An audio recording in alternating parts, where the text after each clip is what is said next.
Our sole objective as a crisis at this point in time is to imarishe uchumi. We are simply saying uchumi bora as our objective,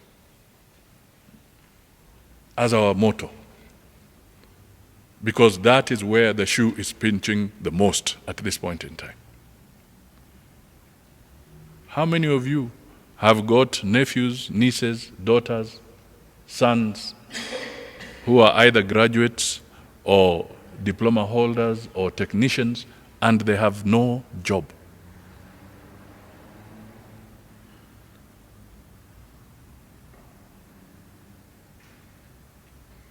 They are there.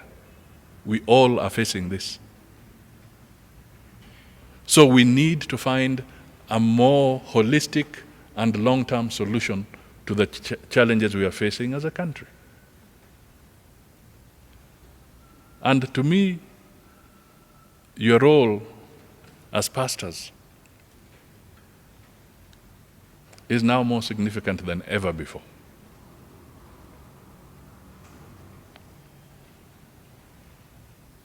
It is now more significant than ever before. Because it is through you now that Kenyans must be told that tokenism will never solve our problem.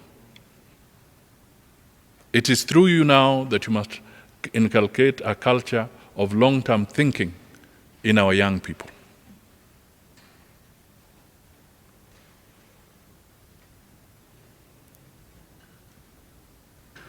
It is through you that the moral fabric of this country can be restored. We have our election 2 years from now as a Kenyan people. But there's one thing that is now so glaring in Kenya: the politics of deceit. Politics of deceit. Politics of deception. I don't know whether it is choking you. I don't know whether this politics of deceit and deception is choking you. Because it is choking Kenyans.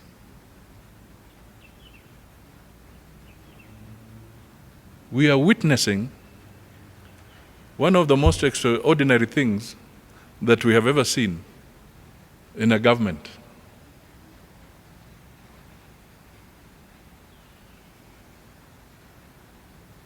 For 10 years, come 2022, we shall have been led by the Jubilee government.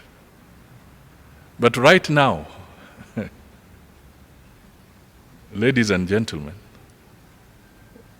we are seeing things that are unbelievable.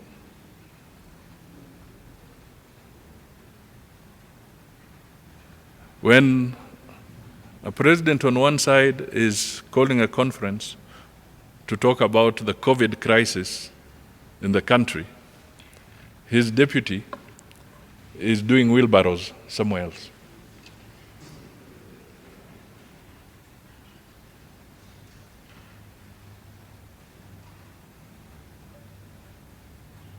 We are seeing a situation where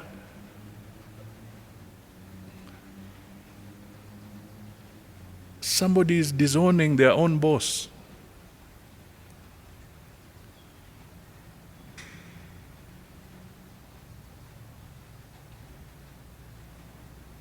Do you get what I'm talking about? If this is not serious, if this is what we call governance, I do not understand governance anymore. You formed the government together. If there are failings in the government, you cannot now run away from those failings.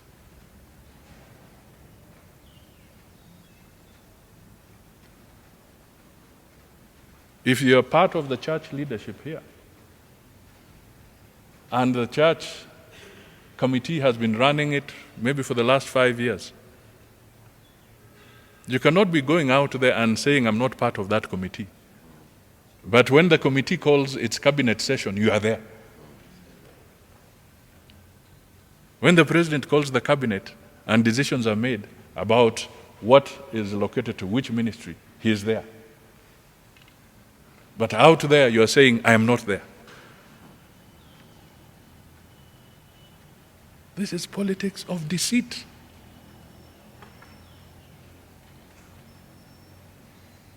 So what are we bringing up in our children? What message are we sending there? How can you be part of a government? We are reeling from the impact of debt from that government. We are seeing higher figures of poverty. We are seeing increased corruption.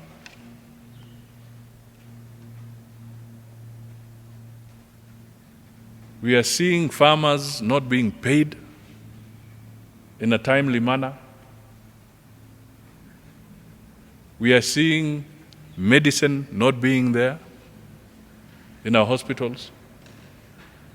We are seeing county governments not receiving their money and they cannot pay their salaries, and even essential staff are not being paid.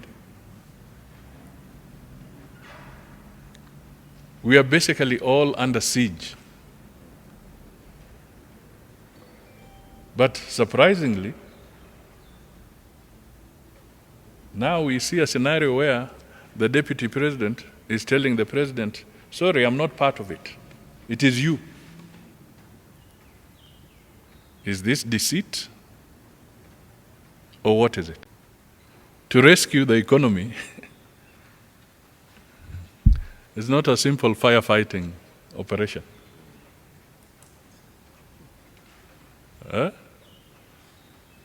Unajua, the way we are seeing young men being taken here and there, you saw even politicians having things called the rescue team.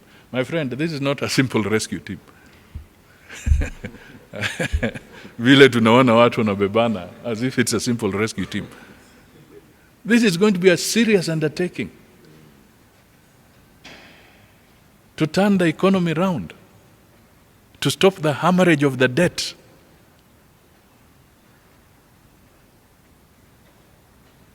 It is serious.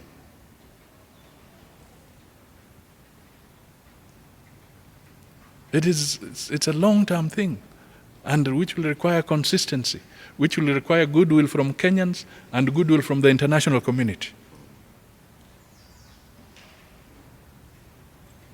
And the environment we are creating is not going to be conducive to that kind of thing. So, all leaders of goodwill, and I think the majority are in church, must come forward. They must put their best foot forward. And we start turning the country. So my first port of call is the Quakers. Play your part. Play your part. Let us all play our part. And then, as I said, what help do I need? I need your prayers. But now if you look at the politics that we are seeing, doesn't it occur to you that we are beginning to enter dangerous ground again? Haven't we started seeing hate being propagated? Haven't we started seeing people threatening others?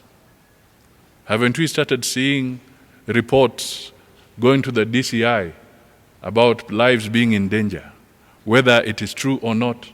But they normally say, pahali kuna moshi, kuna nini? So clearly, the signs are there that we are entering a very delicate and fragile situation. The church must step in. The church must step in to put us back on track. Let us not wait until it is too late. Let us do it now.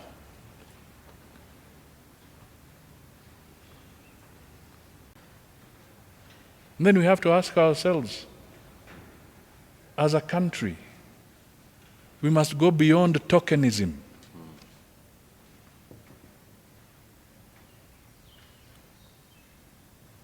Somebody stood here and they said, the culture of handouts. This is tokenism.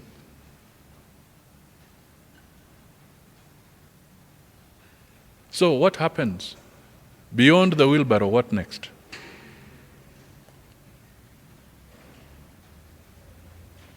Beyond the water tank, what next?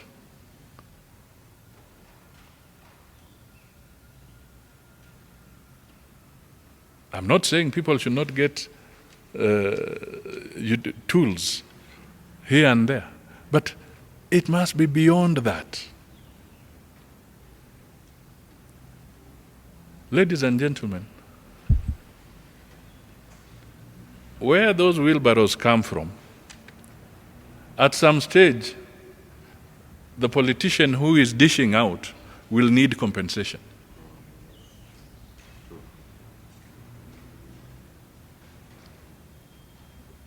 It costs. They cost money. So wherever they are coming from, at some stage, a politician will say, how do I recover my?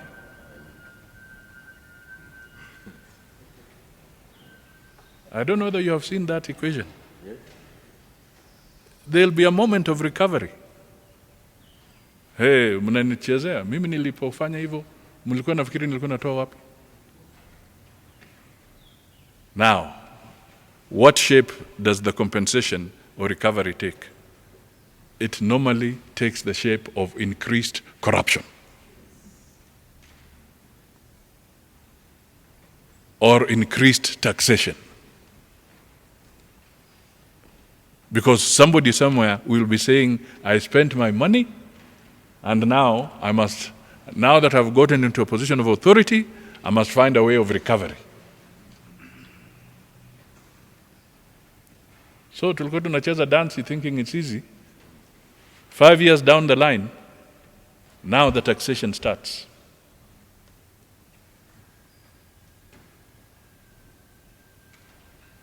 Because that money came from somewhere. So we need to look at these things more broadly.